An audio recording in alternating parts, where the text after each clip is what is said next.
This can be somewhat regarded as a part 2 to another video I made on the issue of gun control in America. That video was focusing on Ted Nugent, the NRA, and Bob Costas, and the most recent debate. There's been so many debates that I'll just say the most recent debate. What I'd like to do is clarify exactly my position. The last video received quite a lot of attention, the last video I made on this issue. 90 views in 3 days, which is quite a lot as my videos go. I'm pleased it got attention because the issues I was raising, I believe, are important issues. I do suspect, though, that a very large proportion of that attention would have been negative from gun owners. And I would like to clarify a few aspects of my position on the issue because I feel they may be misinterpreted. Let me make this clear. I am not against every gun owner. And whilst I stand by the terminology I use, such as gun fanatics, I stand by everything I said in the video.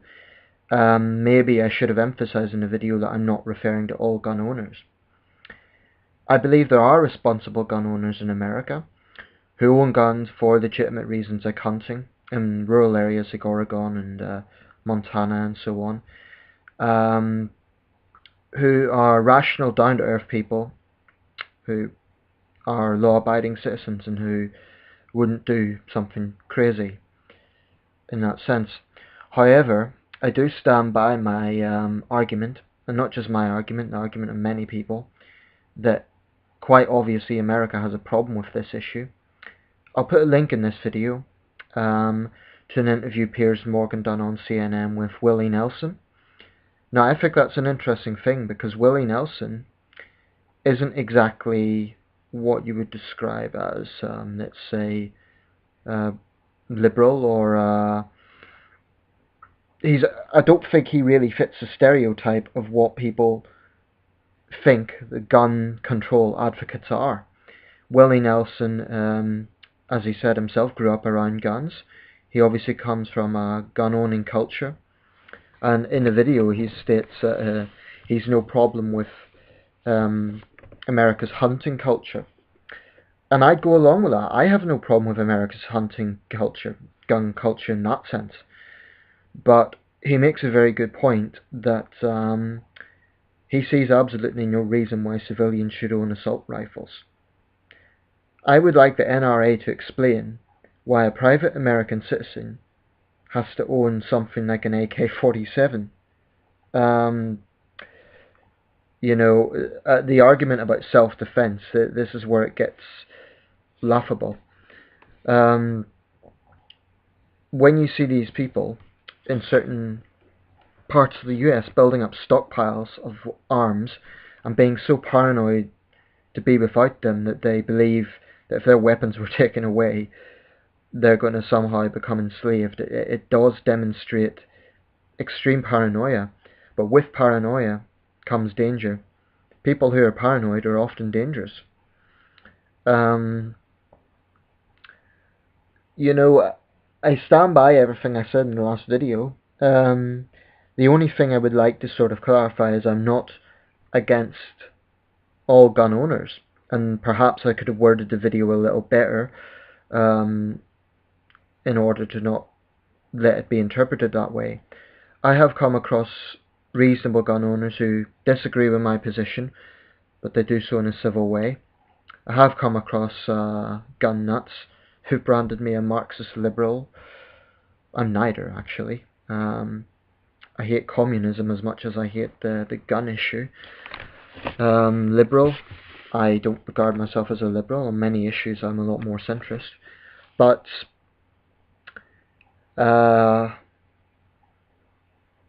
America's got a problem, and there's absolutely no question about that. And the most frustrating thing for me about the gun lobby is they just can't see it, or they dismiss it, or they'll try and compare it to things like, oh well, cars kill people, so do we ban cars? But that isn't a valid comparison, because the primary purpose of cars is a mode of transport. The primary purpose of firearms is to kill. So it's an absurd comparison. And even if it was a valid comparison, the idea that, oh, the problem exists anyway, so we don't do anything about it, is a very defeatist, very frankly pathetic sort of attitude, in my opinion. When you have a country dealing with 19,000 gun murders, gun deaths, I should say, per year, because that includes suicides and accidents, clearly there's a problem. What I would say, why would any responsible gun owner have a problem with background checks? Why would any responsible gun owner feel that private citizens need to own weapons like AK-47s? What's the rationale in that? So my message to reasonable gun owners, I'm not addressing like-minded people here. I'm not addressing, for example, Brady campaign people or anything like that. I'm addressing gun owners. What rationale is there for a private citizen to own an AK-47? And if you're a gun owner, why would you oppose background checks? If you've nothing to hide, what do you have to fear?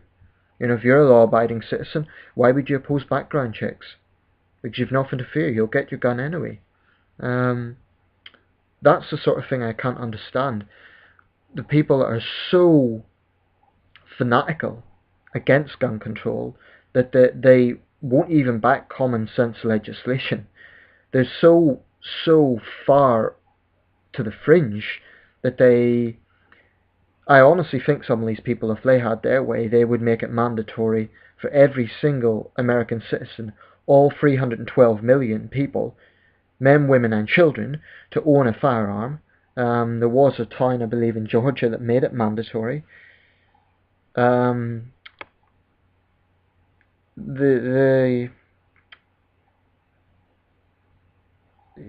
so far to the fringe, they just cannot see. They just can't see the reality. I mean, the point about gun controls is not about banning all weapons. It's simply about making regulation more obvious, making regulation, which is a common sense approach, more in place. I mean, it seems perfectly rational to me that deadly weapons are regulated. For that reason, they're deadly. I mean, if a country's dealing with I've made this analogy before, and it wasn't mine actually, I believe it was Michael Bloomberg made the analogy, but if a country was dealing with a pandemic, let's say some killer disease, people wouldn't be saying, oh well, it's going to kill people anyway, let's do nothing. Well, America has a gun problem, and it seems to me the attitude of the gun lobby is, oh well, people are going to get shot anyway, so we'll do nothing. That's the attitude of the gun lobby, do nothing. What's their attitude to Aurora? Do nothing. What was their attitude to Columbine? Do nothing. What's their attitude to Virginia Tech? Do nothing. In all these tragedies, all we see is a situation of, don't take away our firearms. There's no discussion about, from the gun lobby, about how to stop deranged people getting their hands on firearms. No. Their argument is, oh, let's get more guns. And I've said before, and I'll say it again, I really do think it's a case of putting out a fire with a lighter or with a flamethrower. That to me is irrational. To say that you can solve a nation's gun problem by making guns more freely available. And I honestly believe some people in the gun lobby have a mindset like America's some sort of battleground, like it's two armies, opposing armies on a field or something. That's the sort of mindset they seem to take. These are the people that argue that people should be allowed to bring weapons into movie theaters, into libraries, into schools. It's just crazy. I mean, what I would actually argue for is that there should be tough background checks. People with a legitimate reason to own guns, i.e. hunters and so on, they should be allowed to do it. I do respect the fact there's a gun culture in American history that doesn't exist in my country, and I do respect that cultural aspect from a point of view of sporting and hunting and so on. But what I'm talking about is a siege mentality and the sort of argument this obsession that it's needed for protection. Because if you think of all these massacres, I suspect many of those who were killed and injured are the very people who argue for more guns, and more guns didn't save them. This is the point. A maniac with a gun will not discriminate. He's not going to stop and say, oh, which of you people are for gun control, which of you people are against gun control. He or she is just going to shoot into the crowd and kill indiscriminately. Guns don't discriminate. And you can't say it's not guns that kill, it's the person that pulls the trigger. The person who's pulling the trigger needs a gun. It's like what is that expression, the chicken and the egg, which came first? A gun's useless without someone to pull it.